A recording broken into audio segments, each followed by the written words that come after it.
how to enable dark mode on Facebook.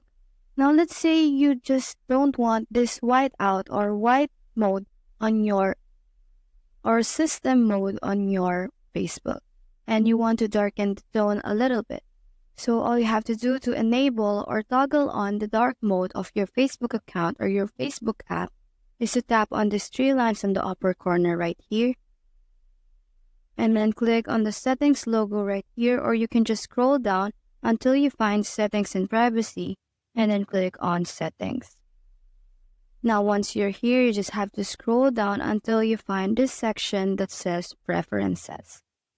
Now if you locate it, you'll be able to see that under browser, the dark mode option right here. So you just have to click on that, and you are given an option whether to turn on dark mode, turn it off, or use the system setting. If you want to toggle on the dark mode, all you have to do is to tap on right here. And now, once you go back, you'll be able to see that your Facebook is in dark mode right now. So that's how to enable dark mode on Facebook. Hope you helped.